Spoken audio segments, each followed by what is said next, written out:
how do you decide to use, this is good for me because I hate food intolerances, how do you decide to use a low FODMAP diet versus elimination diet with the client? And what do you do when the client does not respond to their diet after you put it on? So I guess, what kind of things do you look for to actually identify whether they're low FODMAP or elimination? And then what happens when they don't respond? Okay, so a big one is the client's capacity to stick to something. So I'm a big believer in getting results. And if I know that my client doesn't have cooking skills or can't really deal with it because they've got 5 kids at home, that really does dictate my decision making.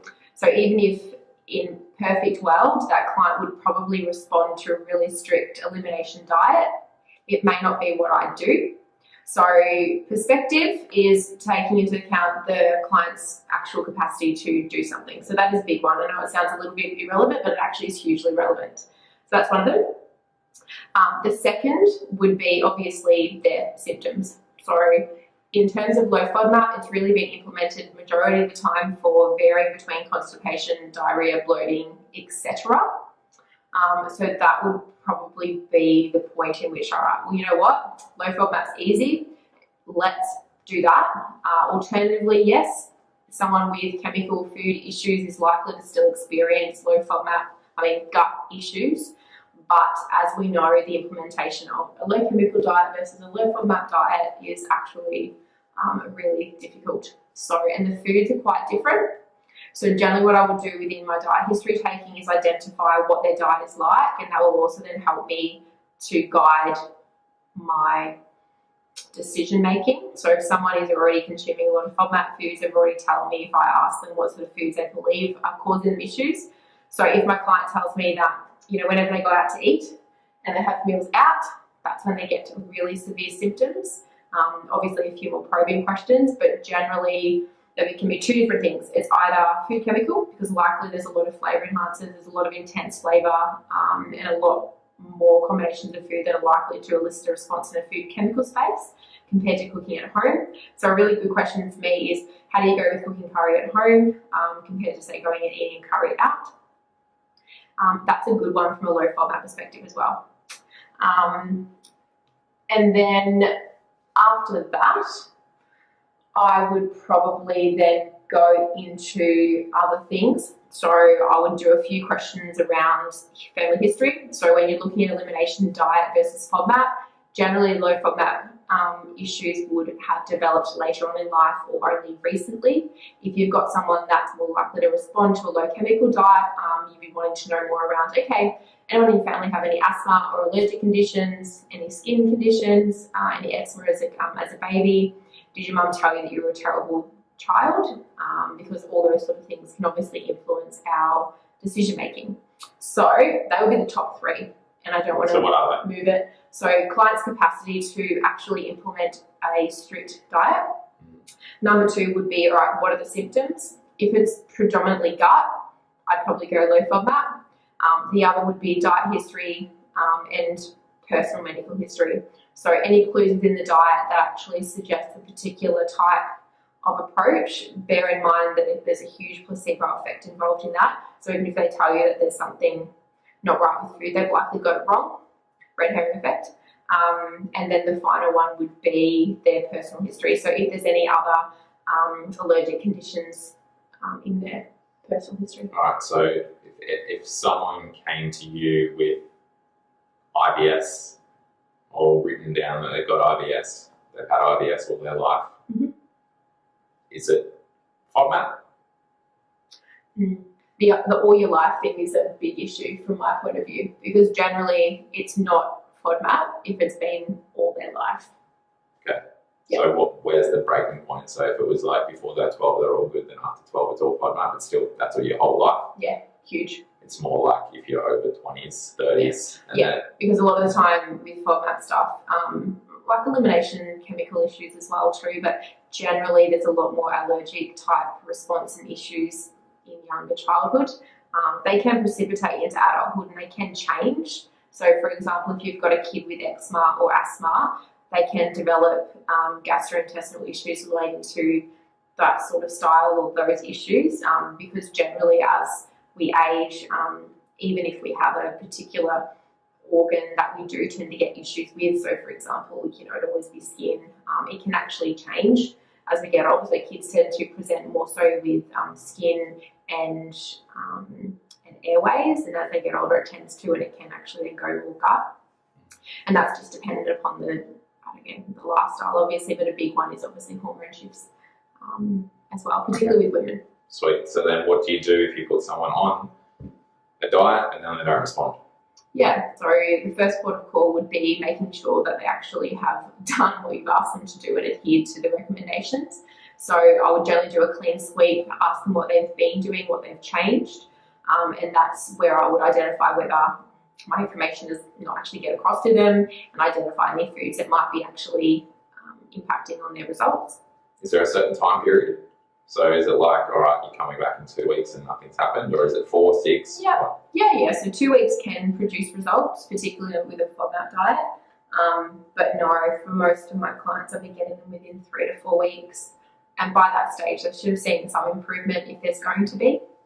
I would still do a clean sweep. If there's been a lot of stress going on, then obviously I'd probably extend that out. The issue with all of these diets is though is they're super restrictive and they're really hard to implement. I myself would never bother because no thanks. So you've got to have that perspective. So you really want to go hard early, and if they're not committed, then that's when you need to take that whole perspective into like, great, you know what, you would respond on this, but the reality of life is you can't do it. So you would then need to use your skills as a dietitian to go, all right, how about we just pull a few of these foods out, and even if you get a little bit of improvement, they're still happy. It doesn't have to be a low chemical diet. It doesn't have to be a low FODMAP diet. So that's another way. And so, for example, if you've implemented, they're not responding, I would reconsider my thoughts. I've done that before as well, and I'd probably jump ship. But I'm inclined not to do that again because the mentality of that client. Some clients need longer, and that is, again, always on an individual basis. So I've certainly had clients that have seen some improvement, and then I'd see them again another 2 weeks. I wouldn't go any longer than that. So I would get 6 weeks, and they're much better. So if I think about a client recently that I've had huge improvement 6 weeks, whereas at 3 to 4, maybe not as much, and so she's really, really happy. So when a client does not respond, generally, it's your fault. You've done the wrong thing, whether it be picking the right sort of diet, providing them the right sort of education, giving them the support that they need. And then certainly if there are other factors involved, medical issues, stress issues, medications, that has also impacted on their abilities to succeed. If they've got other comorbidities as well. So, if they've got diabetes and the sugars are out of control, then their stress levels would be high, so their ability to overcome that. 100%. If they've got depression, anxiety, they may not be responding. So there's always a lot involved.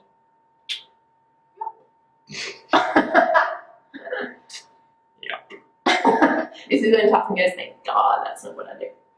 Yeah, so I don't do food sciences.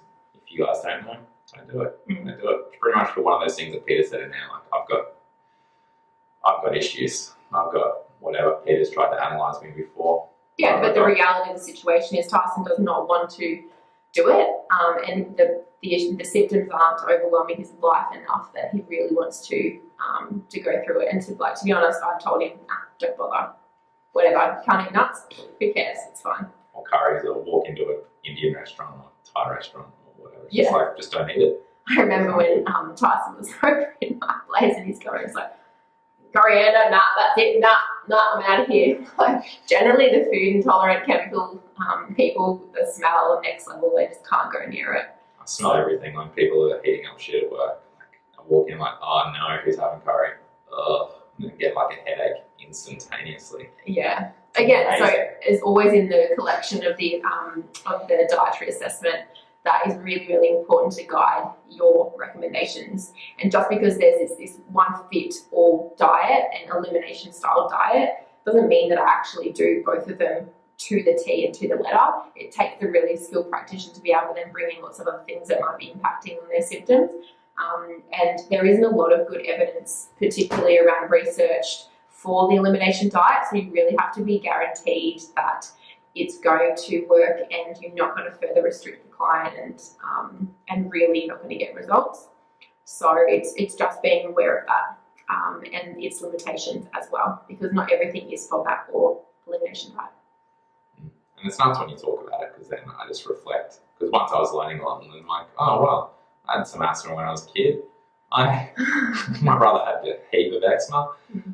My family don't know shit about science and stuff, and a lot of them, aunties and stuff, have a lot of food intolerances and IBS and reflux that they've had their whole life, and all that's just like, it's amazing to kind of see, like, wow. Yeah. And now one of them got celiac disease, finally bloody diagnosed. Yeah, and it's that allergic march. It doesn't necessarily mean that everybody needs to be put on a low chemical diet or anything like that. It just means that there's traits that are stimulated or pushed into action by the environment. So just because you've got that genetic history and the precursors doesn't mean you have allergy or anything like that. It just means that, say, for example, if Tyson was thrown into a really boxed up world and he didn't go outside or, you know, do other things that obviously improve and reduce your risk of developing like an allergy to nuts, for example, you know, if we didn't have that, then obviously it would be clear cut. So yeah, really, really important to have that understanding. But again, there's not just two approaches.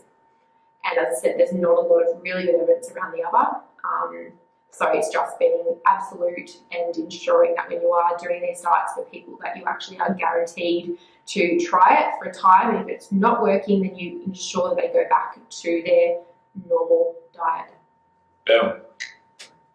Done. Peace. Let us know any extra questions. Sweet. Peace. Bye.